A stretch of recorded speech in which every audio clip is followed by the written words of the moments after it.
తమలపాకు లేనిదే ఏ పండుగ శుభకార్యం జరగదు. ప్రతి శుభకార్యంలో దేవుళ్ల వద్ద పూజలకు మనం ఎక్కువగా ఈ ఆకులను ఉపయోగిస్తాం. అంతేకాదు తమలపాకును లక్ష్మీదేవికి సమానంగా భావిస్తారు. అందుకే ఈ తమలపాకుకు మన సంస్కృతి సాంప్రదాయాలలో ప్రత్యేకమైన స్థానం ఉంది. అంతటి ప్రాధాన్యత గల తమలపాకు సాగు విధానం సైతం ఎంతో ప్రత్యేకంగా సాగు చేయాల్సి ఉంటుంది. ఇలా ఎన్నో ఏళ్లుగా తమలపాకును సాగు చేస్తూ ఉపాధి పొందుతున్నారు పశ్చిమ గోదావరి జిల్లాకు చెందిన ఓ రైతు.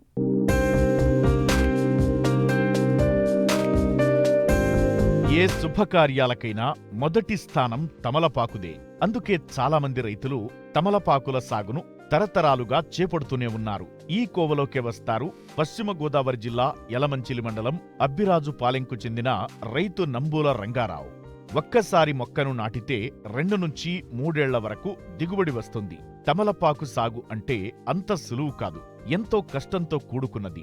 ఎక్కువ ఉష్ణోగ్రతలు ఉన్న ప్రాంతాలు సాగుకు పనికిరావు. అలాగే వాతావరణం సహకరించాలి.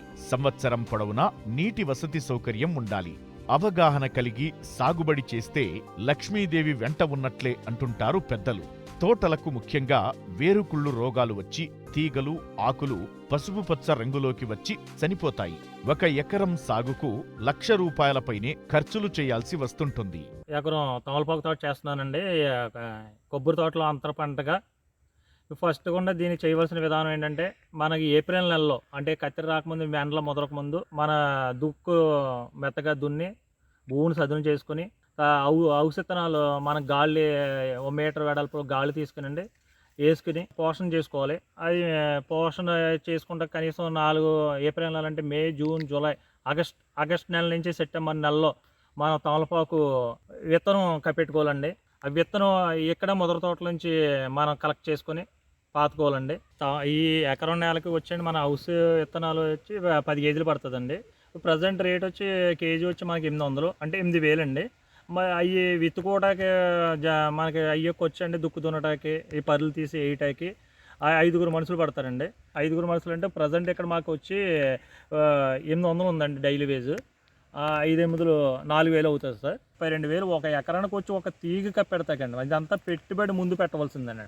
ఆరుదాలను బట్టి తడి కట్టుకుంటూ రావాలండి. ఇది ఆ తర్వాత నుంచి మనకి 2 నెలల నుంచి తీగి మనకి పెరుగుతూ ఉంటుంది. పెరిగిన తర్వాత హౌస్ చెట్టుకి డైరెక్ట్ హౌస్ చెట్టుకి మనకు కట్టుకోకుండా దానికి కర్రగుచ్చి తీగి ఎక్కించుకుంటూ రావాలండి.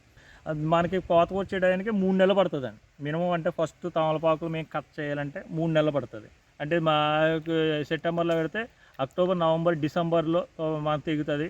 హౌస్ చెట్లు పాతడం వల్ల ఏంటంటే నీడక నీడ, ఎండకి ఎండ వస్తుందండి. హౌస్ చెట్లు మళ్ళీ దాన్ని రొట్ట కొడుతూ ఉంటాయండి. అంటే 2 బెనిఫిట్లు ఉంటాయండి. రొట్ట ఏమో మాకు పశువులకి వేసుకుంటూ ఉపయోగపడుతుంది. హౌస్ చెట్లు ఏరి నుంచి కూడా దీనికి పోషణ కూడా అందుతుందండి. యూరియా రిలీజ్ అవుతుంది సార్. ఇది వాసన తెచ్చుకుంటామండి. వాసు వచ్చి హౌస్ చెట్లు అన్నీ బాగుంటే వాసు వచ్చండి మనకి ఎకరానికి వచ్చి 1000 నుంచి 1,500 వాసం పడుతుందండి. 1000 నుంచి 1,500 వాసు అంటే ప్రజెంట్ ఇప్పుడు వాసు వచ్చి ₹100 ఉందండి.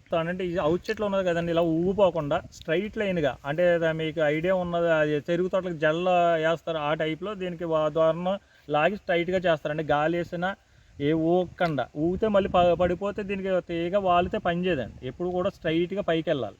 తమలపాకు తోటల్లో ప్రతినిత్యం పని ఉంటుంది. సరైన అవగాహన ఉండి అదునుకు తగ్గట్టు సాగు పనులు చేసుకుంటే ఆదాయం ఉంటుంది. వచ్చిన దిగుబడిని ఎక్కువగా మహారాష్ట్ర మార్కెట్కు తరలిస్తున్నారు రైతు. ఒక్కో బుట్ట తమలపాకుల ఉత్పత్తికి దాదాపు 500 ఖర్చవుతుంది. ఆపై వస్తేనే రైతుకు మంచి లాభం అన్నమాట. సరుకు డిమాండ్ను బట్టి ఒక్కోసారి ఒక్కో బుట్ట ₹1,000 పైనే పలుకుతుంది. కటింగ్ మొదలుపెట్టిన కాడి నుంచి, అంటే తమలపాకు మన కోత మొదలుపెట్టిన కాడి నుంచి అలాగ నెలకు అలా కోసుకుంటూ ఉంటామండి. ఇది మీ కోసిన ఇవన్నీ మోద అంటే 100 ఆకులు ఉంటాయండి. అటువంటిది 20 మోదలు అంటే 20 కట్టలు కానీ మొదలు కానీ అంటాం. 20 కట్టలు ఒక బుట్ట కింద మేము తయారు చేసి మేము నాగపూర్, ఇలా మహారాష్ట్ర పంపిస్తామండి. నాగపూర్, బొంబాయి పంపిస్తూ ఉంటాం. అదేంటంటే ఆ రేటు మా చేతిలో ఉండదండి. అక్కడ మార్కెట్ని బట్టి పాట పెడతారు. ఆ పాట పెట్టి ఏదైనా ప్రజెంట్ ఉన్న సిచ్యువేషన్ ఏంటంటే, మాకు ఈ కోత కొయ్యటానికి పంపించడానికి బుట్టకొచ్చి అంటే 20 మోదలకు వచ్చి మాకు ₹500 ఖర్చు అయిపోతుందండి. ఇవి ప్రజెంట్ 500 మించి అమ్మితే మాకు లాభం కనిపిస్తుందండి. 500 నుంచి 600 అమ్మినా, 700 అమ్మినా, 800 అమ్మినా మాకు తర్వాత లాభం తప్ప ఈ పెట్టుబడి ఇవన్నీ చేసుకున్న అయిన మట్టికి బుట్టకొచ్చి 500కి వచ్చి అవుతుందండి. ఈ ప్రకృతి వైపరీత్యం మాకు ఎప్పటి నుంచి బాగుంటుందంటే ఎండలు పెరిగిపోల్ది. అంటే ఇప్పుడు శీతాకాలంలో అంత దిగుబడి ఉండదండి. అది శీతాకాలం ఇప్పుడు ఎప్పటి నుంచి ఏంటంటే పైరుగాలు తిరిగిన కాడి నుంచి తోట ఉత్తేజంగా ఉంటుంది. అది తయారవటం కూడా జనవరి నెల నుంచే తయారవుతుందండి. తయారయ్యి మాకు మే నెల వచ్చేటప్పటికి మంచి సీజన్ కింద ఉండేదండి మాకు తెలుసు మా చిన్నప్పుడు. ఇప్పుడైతే ఏ టైంలో ఎలా ఉంటుందో కూడా తెలియట్లేదు. దీనికి పెట్టుబడి 3 నుంచి 3.5 అవుతుందండి. 3 నుంచి 3.5 పెట్టుబడి పెట్టి మనం అక్కడి నుంచి మనకి తమలపాకులు ఎక్స్పోర్ట్ అంటే రవాణా ద్వారా మన మహారాష్ట్ర ఎక్కువ వెళ్తుందండి. మనకి లోకల్లో వాడేది పెద్ద ఏమి ఉండదండి. అది ఈ పంట లాభసాటి పంటే కానీ మనకి ఏదన్నా ఈ అనుకున్నది మనం అనుకున్నట్టుగా మనకు వస్తే కనుకండి 3 కాదండి 3 నుంచి 6 లక్షలు 6 లక్షలు అండి 6 లక్షలు దాటి మార్కెట్ ఏమైనా మనకి తేడా చేస్తే మట్టుకి ఆ 3 కాదు ఆ 3 నుంచి ఒక 3 రూపాయలు కూడా రాదండి మనకి. ఒక చంటి పిల్లోని మనకి ఎలా సాకాలో అలా సాగుతానే ఉండాలండి దీన్ని.